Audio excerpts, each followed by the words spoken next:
Today I'm going to be speaking to Erin. Erin runs her Instagram page, Mum in Recovery, sharing her journey on addiction and how she's turned her life around, and sharing tips with others to help stay in recovery. She is a huge inspiration, and I want to go back to where it all started and share the journey with her. Hi, Erin.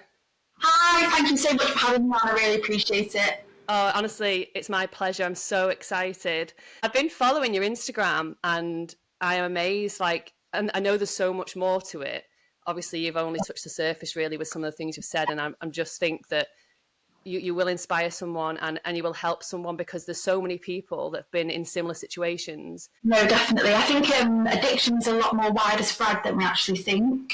I think I'm on the recovery page. I'm trying to kind of help break the stigma of addiction in mothers and being parents, because the way that you're judged for being in addiction and being a mother, it makes it really difficult to get help. That's what I'm in recovery was all about for me, really, was setting that page up to kind of break the stigma of being a mum and battling addiction at the same time. It's amazing that you can be in such a vulnerable situation and still think about setting this page up and think, I'm going to do something good with how much you've been through. I think when you've got a difficult situation, if you focus on something outside of yourself, it really helps. I think when you focus on yourself and like only helping yourself, if you don't, and this sounds really deep, but if you don't care about yourself that much, it makes it really difficult. But if you care about other people, it makes it easier to get well because you're doing it for other people. Does that make sense? I don't know if that makes sense, but it's good to look for something outside of yourself to kind of pull yourself forward. I really do believe in that. I want you to take me back to like where it all started, about your life, your family, your upbringing. I had a functional childhood and a dysfunctional childhood, and it was kind of separated into two. So I had my mum on one side, who's the most loving, nurturing person I've ever met, and she did a brilliant job at raising us. But then I had my dad on the other side, so I'd go to his house on the weekend, and it was like a hellhole. He was neglectful, he was a tormentor, super horrible character, and I was just filled with fear every weekend. And I'd go back to my mum in a week and kind of like beg for safety. But my mum had a really difficult life, so she wasn't always like emotionally present sometimes. She was amazing, but she was having a really difficult time herself. So I always felt like an anxious child. And then when I got a bit older into my teens, obviously I was like this nervous wreck, and I became very vulnerable, and my mum wasn't at home much because she was in this abusive relationship, which was really difficult. And I was very vulnerable, and this man ended up grooming me and sexually assaulting me for a year, which was horrendous, and it's taken me a long time to get my head around it. How old were you then? 15. So, and the man was obviously an adult man, I think he was like 30. And it was really upsetting, but I didn't realise at the time what was really happening or how bad it was. So when the police got involved, I didn't have a lot of support around me to go ahead with the case. So I ended up pulling out this was when I was 16, which is one of the biggest regrets to date. But I almost had like a hole in my heart, like I just felt so empty. And it was like this need, I had to fill it. I had to find a way to fill this like void that was inside. And that's when I found drink. Yeah. Because it was like I could party and I was like the loud one, and I had this character that everyone knew me for, which has been this like kind of vivacious, bold, like big character. I'd show off. I was an attention seeker when I went out, and that's such a typical behaviour of someone going through something so traumatic. So I totally understand that. It is. I think it's like you put on such a facade, but then I'd go home and I'd be really a state. And as a child, I started showing signs of mental health problems when I was 7 years old. I wrote a letter to my mum asking her to take my life back from where she got it, because I couldn't cope. I think I was wired differently. I just couldn't cope. I had this like lack of something that made me not able to deal with things. And so as I obviously progressed through my years, and that happened when I was 15, I just couldn't function like a regular person. And then that's when alcohol became a crutch, and obviously things just got progressively worse from there. But I think things were always dysfunctional to begin with. I got a diagnosis of bipolar and borderline personality disorder as well. So it's kind of like the argument of nature and nurture, isn't it? Do you think a lot of this starts from the relationship you had with your dad being completely different from the relationship with your mum? Yeah. there's a stark contrast. I think that as well, it's funny because that contrast in characters is almost like the contrast in my behaviour, being this like nervous wreck at home, going out and being this like big bold character. It's like this, it mirrors like being this lovely nurturing character, and my dad being this raging alcoholic who couldn't control his behaviour. When you were 15 and this was happening, was this a stranger? Was it someone that was brought into your home? So it was a man that worked in a takeaway. So the first encounter, obviously I knew him from around my town because obviously he delivers to all the people's houses. And I was coming from a party and I'd been drinking and I was obviously 15. And he pulled up and was like, "Do you want a lift?" And I said, "Okay," because I was very naive, very vulnerable. I got in the car and he ended up, I don't know how, but I just was knocked out completely. And then took me back to a flat and I was locked there for 24 hours and obviously various things happened. And then he dropped me back home and said, "I'll kill you if you tell anyone." So I was just, obviously that fear that I had from being a child just came back tenfold. And then I just like shut down really, and I just carried on as if everything was normal. He actually put me in his clothes to go home in, and my mum said, "Whose clothes are those?" And I said, "Oh, it's my friend's dad's," and just lied. And it's just so, it's so bizarre how that kind of grooming behaviour, whether it's through violence or whether it's through like romance, whatever it is, how it really changes the way you behave as well.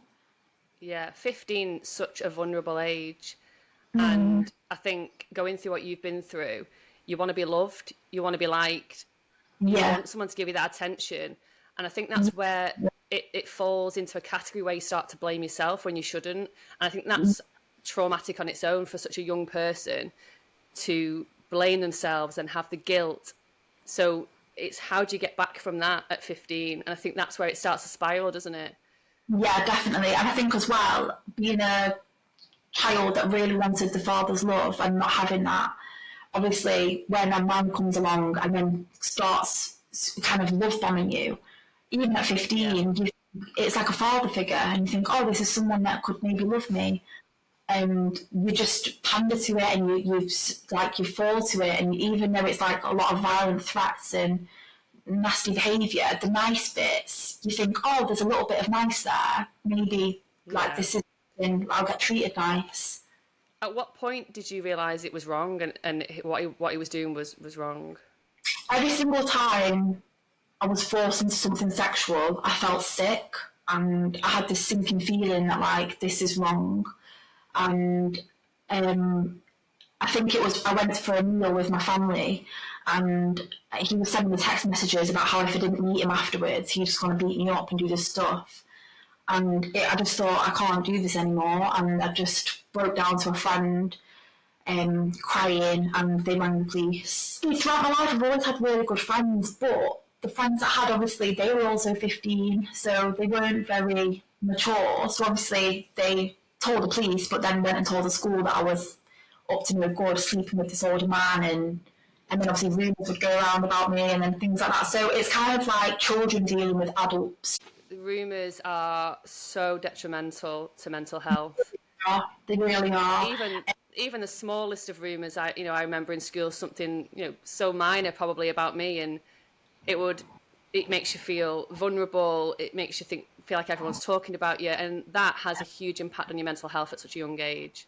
Yeah, I think especially as well when it's the narrative of a story has changed completely, where it almost alters the reality of the situation. It really blurs everything in your own mind. It changes your sense of reality, and it's almost a bit like gaslighting you. Do you know what I mean? Like, it's really odd. They are really dangerous, I think. So obviously going through that and then being 15 and having those rumours that I was a slag, it was like almost like I just blamed myself there, and I almost believed the rumours. What happened to him then? Nothing came of it, so I dropped the court case. My mum, bless her, she made a really frivolous comment, and obviously I was very sensitive, and she made a very frivolous comment, which she didn't mean to do, but at the time I took it very deeply, and I dropped the court case because I was 16, so I could legally do it. If you're under 16, they have to go ahead with it. So I dropped the case and nothing came of it. I just lived in fear for years, thinking I'd bump into him, and it ruined my life for a long time because I just had all this shame and all this guilt and fear that he was going to kill me if he saw me. So Such a nothing came huge of thing it. to go through. Yeah, I still don't know where he is. I don't know what happened. I have no idea. So I just think that it's something that I do think I'll follow up with in the future because the police still do have the evidence. Um, Brilliant. so yeah, it's something that's on the cards. I think that's amazing. I think it doesn't matter when you find that strength, because at such a Mm. young age, you know, like I said, you blame yourself, and then if comments are thrown about, as small as they might be, you'll take them on board and have that doubt. And once you've got that doubt, it's hard to follow through with something so huge and bigger than most teenagers go through. But some do go through it, which is why it's so important that, you know, you're sharing your story, and I am grateful to you for that. And especially in my area as well, over the past few years, which I will mention, it's become very common. Like it's not a rare story. You know, it's especially like Wow. it's the takeaways in certain areas, grooming teenage girls. It is actually like very common, which is really scary. So I was trained as a hairdresser and had a client who was a whistleblower on this ring, like a Rochdale ring. And she was telling me all about it. And when she was telling me, I was like, oh my God, that's what happened to me. And I've never heard of it happening to Wow. somebody else before, but obviously then I realised it happened to me. And it's scary, you know, that there's more people out there that have gone through it. And this guy that did it to me has probably done it to other people. If it's a common thing, you don't realize, do you? And obviously when you've been through something like that, and then you share the story, more people will feel brave enough to come forward, because even if it was 10 years ago for them, it doesn't matter, does it? When you've got the courage to come forward and say, this happened to me, I can imagine it's like a massive weight lifted. 100%. It's like you get set free. Do you know, like I never really talk Yeah. about it openly, but like even this conversation, it makes me feel really like liberated. It's almost like breaking chains. Do you know, it's a good Good. feeling. Yeah, and it should feel like that now. This is your time to be free, and I feel like I'm going to get emotional. But like, no, it is like, I think when you've got children as well, it's really hard to think about anyone going through that situation, because Yes. like I can't imagine my daughter going through that. That would be just like my worst nightmare. Birth to Elijah, that's when I really realised how serious what had happened. Because I thought if anyone did that to my baby, I don't know what I'd do. I really don't know what I'd do. And bless my mum, like she, like when we've spoken about it in more recent times, she said like she like physically didn't know what to do with herself. What do you do in that situation when that happens to your child? It's like a heartbreak, isn't it? Yeah, I think Because it's the worst thing you can imagine happening to your child. the innocent child, they're all born so innocent, and then Mm. become so vulnerable at teenage age. No matter what happens to you, it's as a teenager, you're vulnerable. So scary, isn't it, the world? So I am grateful for you talking about it, because I think this will massively help someone. And I probably will get emotional again, so we'll just deal with it. I think being a mum, it makes you an emotional wreck. Everything hits you differently when you're a mum. Like since I've become a mum, I'm just like, like everything really deep because you just relate it to your own Yeah. child. Yeah, and I think everything just scares you, doesn't it? The worry of being a parent, and if you've been through something like yourself and you know what's possible, it's just the worst thing, isn't it? Because with yourself, you can deal with that, but if it happens to your child, It's out of your how do you control. deal with? So I think my mum's an absolute soldier because you know watching someone that you love go through it is really difficult. But when you can't actually do anything about it, that's really hard. So where did the addiction start then? So obviously, like I was saying, I found drink after all of this, and it was a way to kind of put on a facade, be this character that I wish that I really was. And it wasn't out of control, it was just like typical wild girl partying. You know, it was a bit over the top, but nothing too much.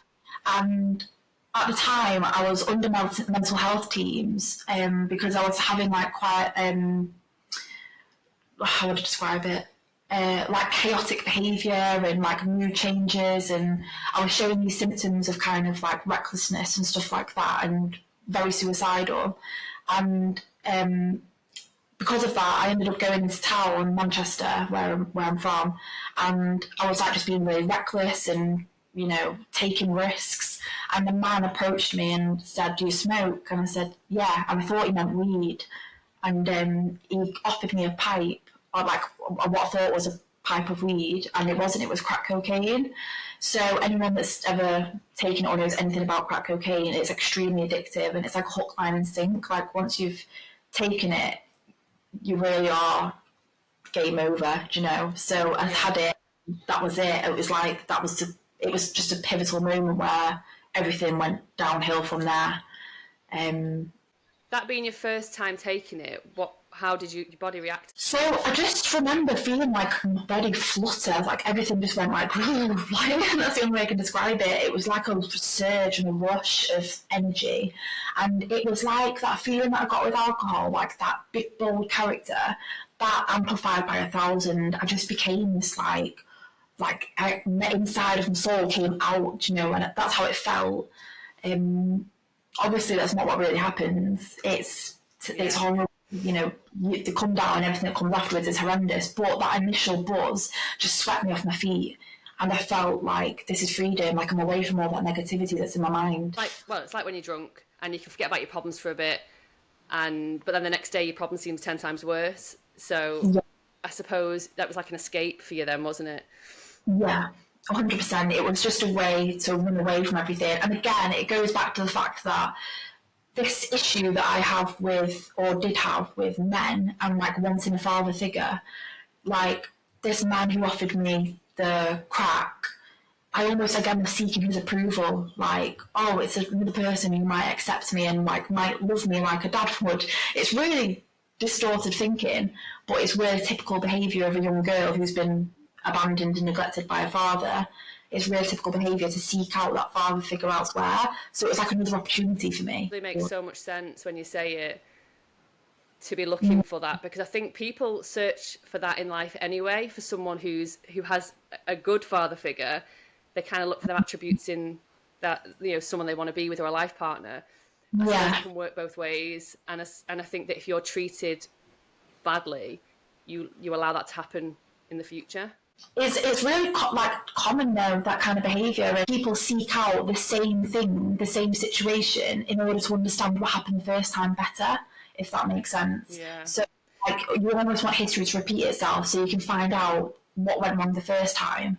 So I think I was seeking out that same situation with what happened with when I was 15 to happen again, so I could change the narrative or get a different outcome, or things would be better. You know, it's like I was trying to rewrite history, and that's why I would do these things, like this risk-taking behaviour and reckless things like smoking drugs off a random man, because I was hoping that this man would save me. You know, it's completely wild. Like you say, common and quite normal with understandable with the emotions and what you went through. How long did your addiction last for? Like, is this a long addiction? Is this a heavy addiction? 13 years I was in addiction for. So I started on crack cocaine, and then obviously I couldn't access crack. I didn't know how to get it. I was still very naive and young and didn't know how to get it, so I got regular cocaine and I started taking that daily just on my own at home, and I became I just loved it, but I became very depressed with it as well, because the come downs were really bad, and I'd lie in bed and had this moment, and I never forget it, where I lay there and I had nothing left, and I thought, oh my God, I can't live without this. Like, I can't live without this. Like, what is life without drugs? And I can't buy anymore, have no money. I can't live. Where did you live at that point? Were you living with your mum still? I lived with my mum for a short period of time, whilst I was in addiction, but then I moved in with my friend's mum, and it took over there really. That's when things got really bad. And then I moved in with my partner, because then I got a partner further down the line. So I was in different situations, different households. I just carried it in every single household. I just took it with me, regardless of who was in the house. And was anyone ever trying to tell you to stop? Yeah, I think people weren't aware of it. And they were obviously further down the line, people became aware of it, but in those early days, it was something I kept very hidden. No one knew. It was something that I did privately. But my mum, she said that she noticed my behaviour change. She said I became more aggressive and volatile, and you know that typical behaviour that you see with drug users, the behaviour does change. So I did eventually come clean to my mum, thinking that was the time I was getting clean, but that was a year into addiction. So 12 years later I was still deep in it, but I did tell my mum, that was it. I was done because I'd had my limit after a year, but I stayed in it for another 12. Wow. Or did it progress to heavier? Yeah, it progressed to heavier stuff. So obviously, it was cocaine for a long time, for about 5 years. And during that time, it got progressively worse because I got in a relationship that was emotionally quite abusive. And I got pregnant, and he said he'd kill himself if he kept the baby. So I had a forced abortion, and it tore me up. It was just horrendous. And after that, my using got a lot heavier, and my drinking got very heavy. I got dependent on alcohol by that point, and we broke up eventually. And then I was just like this broken mess. You know, that relationship that I've been seeking out all this time had fallen apart. So I wanted the heavy stuff by this point. I wanted that crack cocaine that I had a long time ago, and that's when I started taking it. So I went into Manchester, I seeked it out, I started smoking it, and then eventually I got with another partner who was a drug dealer, and he smoked crack cocaine. So obviously there was that codependent relationship involved, and eventually it progressed onto heroin. Well, heroin's obviously highly addictive. Yeah. I'm a bit. I know about other drugs. I'm a bit. I don't know much about heroin. So is it all injectable, or can you take heroin other ways? I don't. Ways, yes. You can snort it, you can smoke it. I never injected. I only ever smoked it. But yeah, there are different ways. Is that a daily thing? Was this when it was like deep addiction? Yeah, I daily. can't imagine the side effects of heroin. All I ever know from heroin is if you take it, you are out of it like completely. Is that how it was for you? It kind of was and kind of wasn't. So when I first started taking it, I had that like initial golden rush that everyone talks about, where you're like, oh, this is a dream. I felt dead floaty, really calm and warm. But it's like when people say the stereotypical, you're always chasing that hit. You never get that feeling back. You are always chasing that good time, that golden time.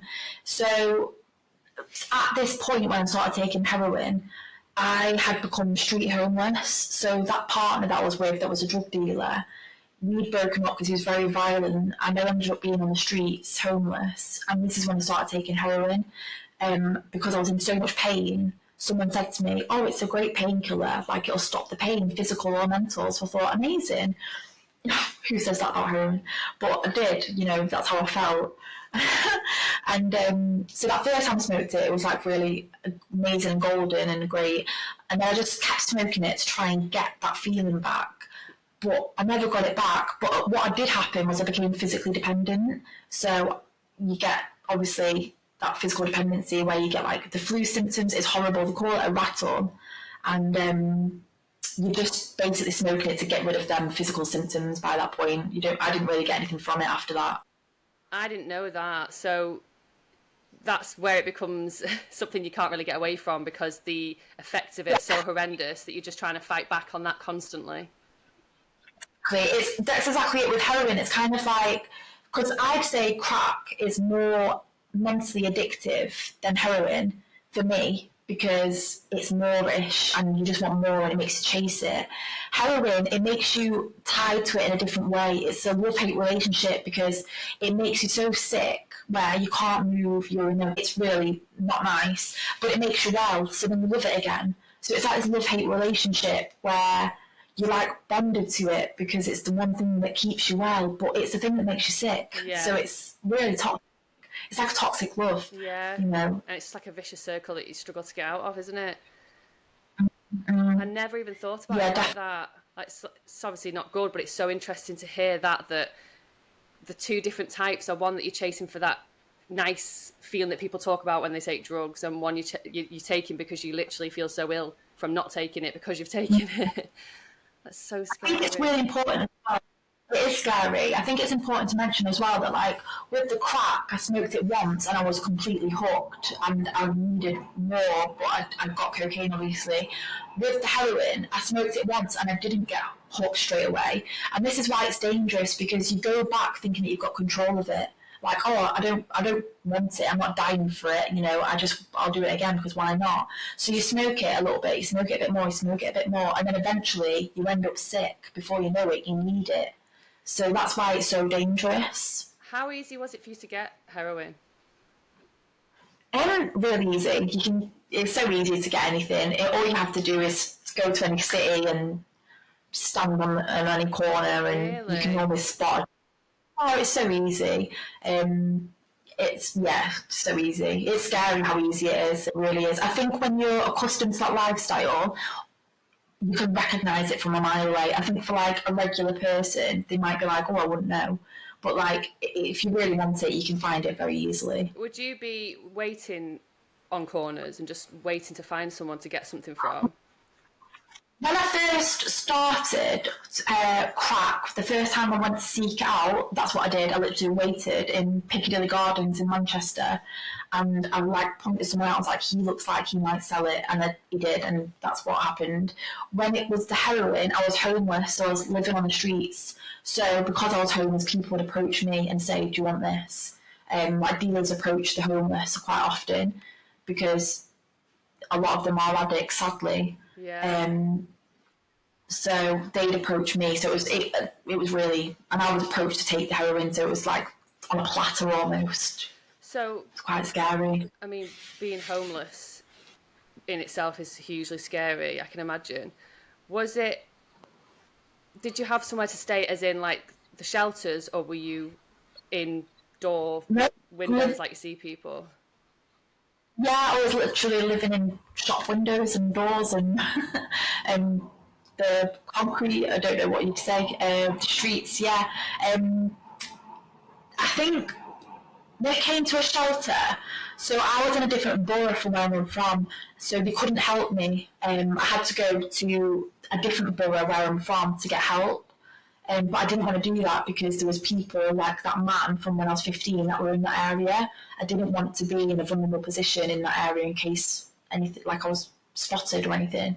Um, so they couldn't help me because I was in a different borough. So I was just sleeping on the streets, and I didn't care. Do you know, I got to a point where I didn't care. I'd been battered and bruised by this other man. I'd been assaulted by that guy from when I was 15. I'd lost the will to live, so I kind of just gave up. It's really sad. It's sad that your choice was be somewhere in a shelter around people that you possibly might see that you don't want to see, or live and sleep on concrete floors, and you chose the latter. Like that. That's sad Yeah. that they were your options at the time. Like, I can never imagine being in that situation. Yeah, I mean, it's really important to mention as well because obviously people probably think like, where are your family and all of this? My family was so supportive the whole time. You know, when all of this was happening, they were amazing. But obviously, I was using heroin and I didn't trust myself to be in their house, and my mum obviously wasn't comfortable with me being there either, because I couldn't get clean. There was just no.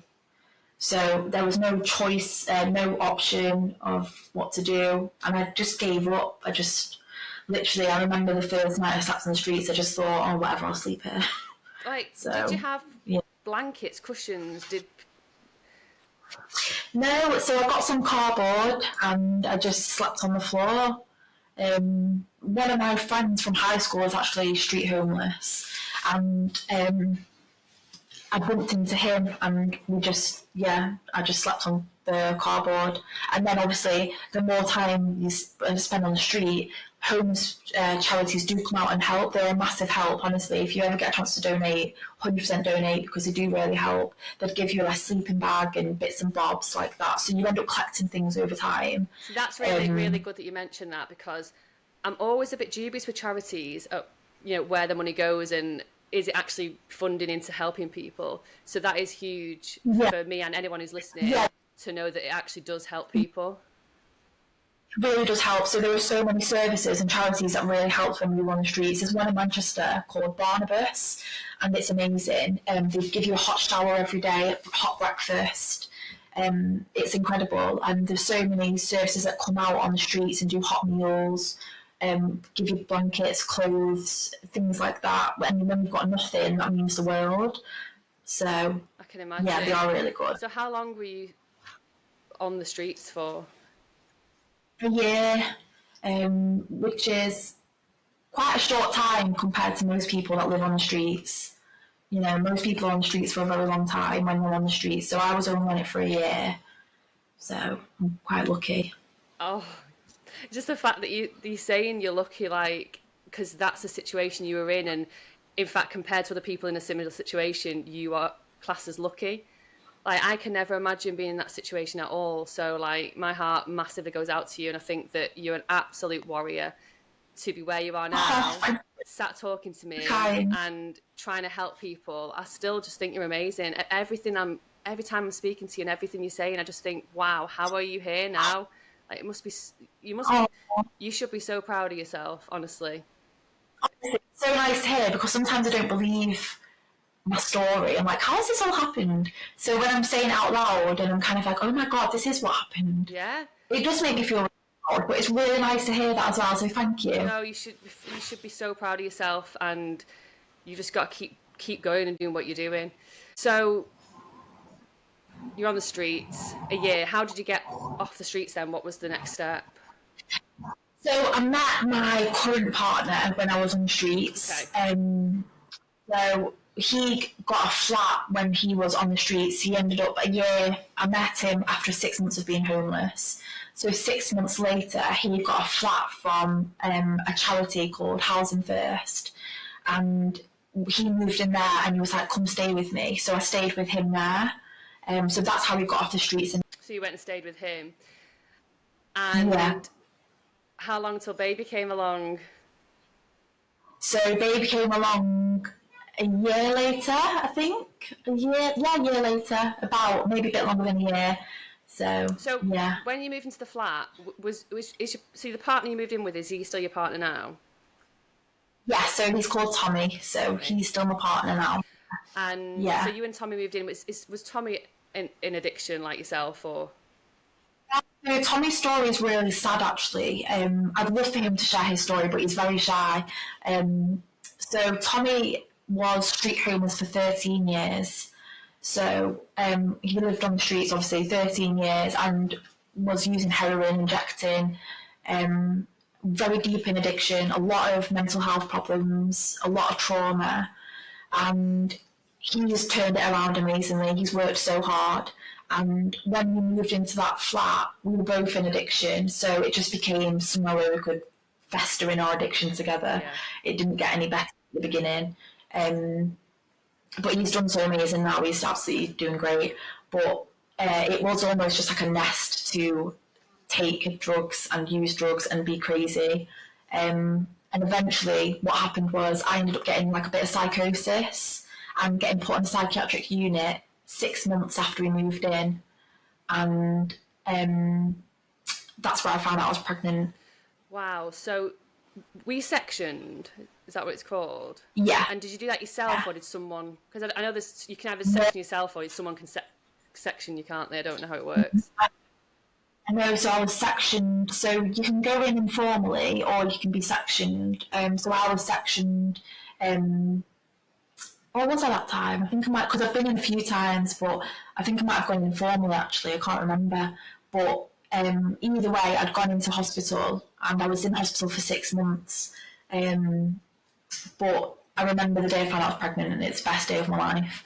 But yeah, Tommy turned himself around. We both had that moment happen to us. And I remember ringing him and telling him, and he was like, oh my God, so happy. But we also had this sinking feeling like we're not fit to be parents. Like, that's the reality of the situation. We weren't fit to be parents. We're both deep in addiction, loads of trauma, loads of mental health.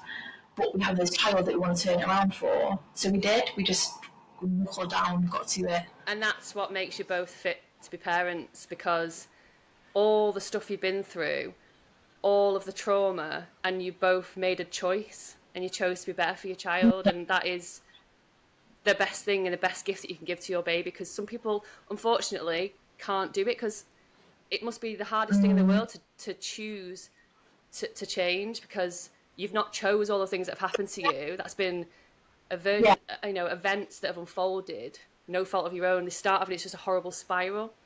So to make that choice for Yeah. your child, that makes you both very, very fit to be parents. And look at where you are now. I think, yeah, definitely. I think with being a parent, you have to sacrifice everything that you think that you want for that child because that child, like, they're an innocent they have to be protected at all costs, you know, and sometimes that means protecting that child from yourself. So when Elijah was born, that's the measure that we took. So Tommy didn't see Elijah properly. It was like supervised contacts because we had to protect Elijah, and we had to take responsibility for our behaviour in the way that we were, and we weren't necessarily fit parents. So we got social services involved, got their support, and with their support we have turned it around, which is really good. And Elijah's had a great little life. He's a really happy boy. So That's it's amazing. lovely. So from that point of finding out you're pregnant, how did you get to being in recovery? Because it's not just you can't just flick a switch, can you, and be in recovery? So literally, it sounds wild, but for me it was a flick of a switch almost. So before I found out I was pregnant, I was trying to get sober and clean, but I just kept failing. I couldn't go longer than a couple of days. It was just a drastic nightmare.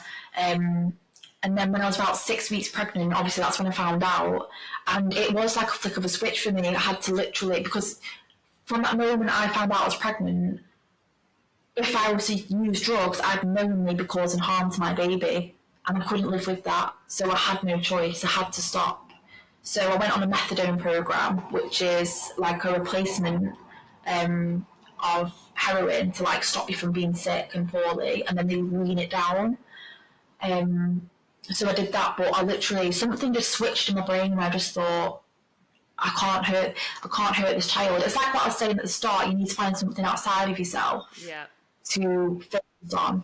It was that same thing. I had something outside myself that I could be like, no, I have to protect this child. And even though it was battle and really difficult, I couldn't do it. There was no way I could do it. But that's not to say that some of us that are in addiction and that are pregnant, you know, it's not always that simple, because like you said, like it's very rare people can switch. So that's what a mum in recovery is about, is that it's not always that easy. Some mothers do slip up and trip up, and that's okay as long as we're trying to protect the child. Have you ever relapsed? I've never relapsed since I found out I was pregnant, because I don't know how. I don't know how, literally, because every single time I had a craving, I just put in practical tips and tricks and like methods and techniques. I put all this practice into all of these methods and techniques into not relapsing. So, you know, I just worked really hard. It was hard. I tried every trick in the book to stay clean and sober, and it worked for me, because you have to put in the effort. But I think as well, whatever happens in your life, what's made up who you are today, that also shapes who you're going to be as a parent. And sometimes people, it's not the best setup for them, so it takes a little bit more work, you know, than what it did for me. I think I had like a certain like setup which made me a little bit more able to flip that switch. Yeah, no, I understand that. So how have you found recovery and motherhood together? I love being a mum. It's the best thing that's ever happened to me. You know, it's stressful, but it's like not the stress that you hate, because I absolutely adore it. Like, it's like stress that I love. Recovery is really difficult because it's an inner battle. It's a battle of yourself. You know, you're fighting your own demons. So when you mix motherhood and recovery together, you've got this, again, I'll refer back to when I was younger, that conflict, that difference of relationships between my mum and my dad, that like nice and then bad. And then when I was a teenager, being anxious and loud and bold. And then we've got like recovery, which is like dark and hard and scary. And then we've got motherhood, which is light and bright and happy. It's like them contrasting situations. So it creates a real imbalance in your life, because you love and nurture a child whilst at the same time you're thinking, I'd love to use drugs. And then you're thinking, no, that's really wrong. Like, why? It's a real mix of dark and light together. So it's difficult, but it's worth it. Motherhood's, it's not all, you know, happiness, is it? Like there are hard times, and all the worry that comes with being a mum. And like I say, the mum guilt is a huge one for me. Like, I could do nothing and I feel guilty about it. So it's every single thing that I do. Mum guilt is rife. Like, it takes over. It's just, I've never known anything like it. People would talk about these things before I became a mother, and I'm like, oh right, okay. And then I became a mother, I was like, oh my god, okay, I get it. Yeah, you kind of It's like so you kind of like think, you know, oh yeah, I can imagine what that feels like. But then when you're living it, it's like, why do I feel like this? Why do I feel like I'm such a bad person for absolutely nothing? It's it's just like I'll cook Elijah's tea, and I'll cook his tea, and I'll like, oh, this is a little bit undercooked, so I'll give it to him like I'm such a bad parent or something like that. And I just think, God, it's the broccoli slightly hard. It's okay. you've got to think about the bigger picture. You're feeding your child, you're loving your child, you're there for your child, and that's all we can do. As long as we're there for them and we're thinking, looking out for them and doing what's best for them, then we shouldn't feel guilty. But we will. We'll continue to feel guilty. That we're not going to get rid of that. Let's be honest. Yeah, I really think we are. What's your goal? Like, can you have like a 5-year goal, or do you have to do day by day? So I have a 5-year goal career-wise. In terms of like me and like my personal life, I take it day by day because I can't think. I don't know what comes in the future. I only have today. That's what I always say. I've only got these 24 hours, hopefully. So I can't plan for any longer than that because it might not exist, and I'm only sober for today. However, when I think about my career, I do have like a general outline because I do have like goals I want to achieve. So I actually start tomorrow a course to become a drug and alcohol worker to help other addicts and alcoholics, which is really exciting. Really amazing. And I bet, take it back how many years, could you see yourself in this position now? No. No, I really didn't. It's so crazy. I didn't think I was ever going to get clean. I really didn't. After 13 years, it got to the point where I was desperate to die. I just had no will to live. And I don't know how, somehow I got incredibly blessed. I really did, with an opportunity and a chance. And I feel so lucky. And you took it. So I took it, yeah. And this particular course I'm doing, it enables you to get a job as being a drug and alcohol worker. Like once you've done the steps towards that, there's various steps you've got to do first. So I start that tomorrow, which is really exciting. I think it's amazing yeah. with your background and what you've been through to help people. It's so much better coming from a place where you understand the addiction, you understand what they're going through. That'll be huge for someone, Yeah. because anyone can read a book on it, but actually going through it is completely different. It's so irrational as well, addiction, because anyone that's never been through addiction, you would say to an addict, why don't you just stop? But you can't. It's so hard. It's just so irrational. So when you've been through addiction and you're talking to another addict, you both get each other. You understand what the difficulties are, which people that haven't been through addiction, they don't understand quite the same. So I'm hoping that I can offer some relatability. Yeah. What effects have your drug use had on your body? So I've got a hole in my nose and the septum, which isn't very nice. I'm still on a methadone program, so I'm still, obviously, I get sick if I don't use my methadone. So that's difficult because obviously I wish that I wasn't on that situation, but I am, and I will be for a little while. So yeah, I guess my gut is destroyed, especially after that alcohol. My gut is really bad. Sleep's affected. Yeah, it affects a lot of things. My skin, I've got rosacea from excessive alcohol. Yeah, a lot of things.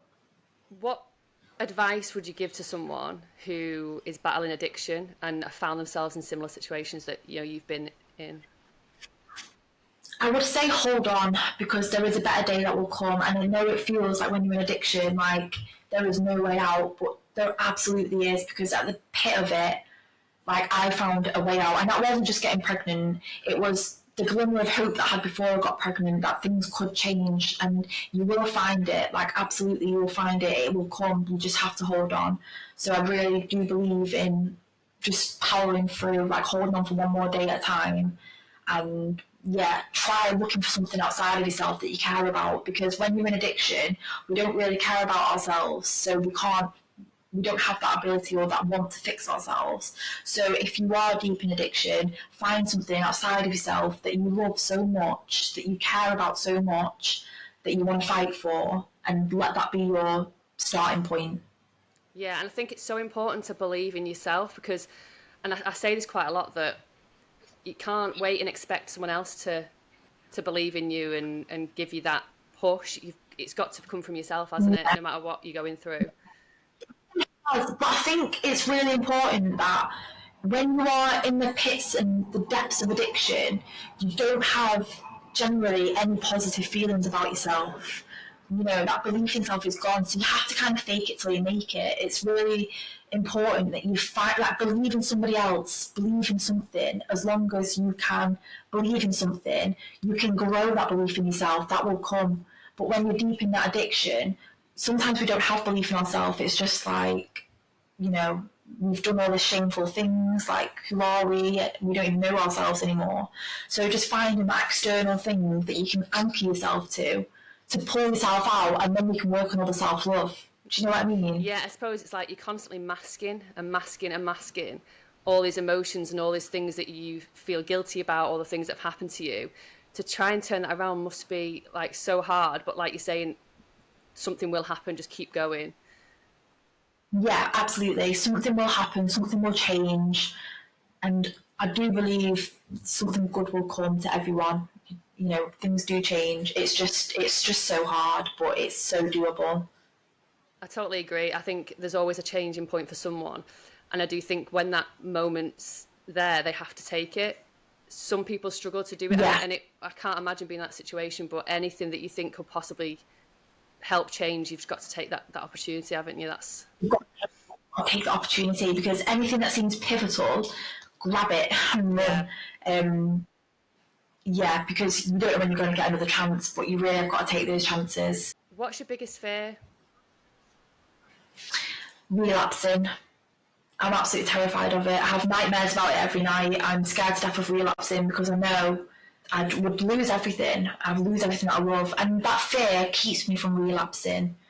But I don't want to live my life in fear either. So I need to find a place to get comfortable with that. So it's something that I'm working on, but definitely relapsing. You've got a love-hate relationship with the fear. Yeah, exactly. Exactly. A love hate relationship, 100%. Yeah, and it makes so much sense. But doing what you're doing, I do believe that will go for you eventually. You've got so much more to focus on. And when you're helping others, every day will just get better for you. And I think every day that fear Yeah, will diminish. yeah. I think it's like I need that fear now because I consider myself still in early recovery because I'm 16 months now.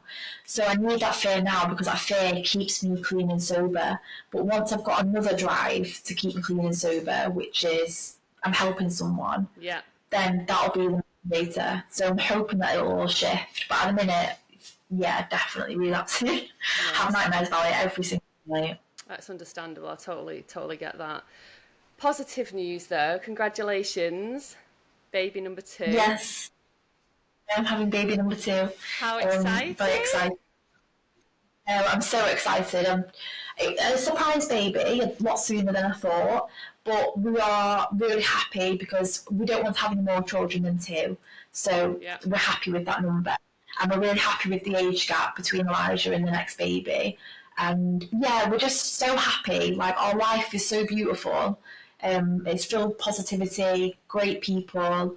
I've got amazing family and friends. I love that everything you've been through and you're describing your life as beautiful now. Like that is if that's if someone could hear that now and they're in a similar situation to what you were in and everything you've just told me about, to now be where you are now and to say your life is beautiful is bet more than Yeah, you could ever have hoped for, and that can happen to someone else. and it's a simple life. I live a very simple life.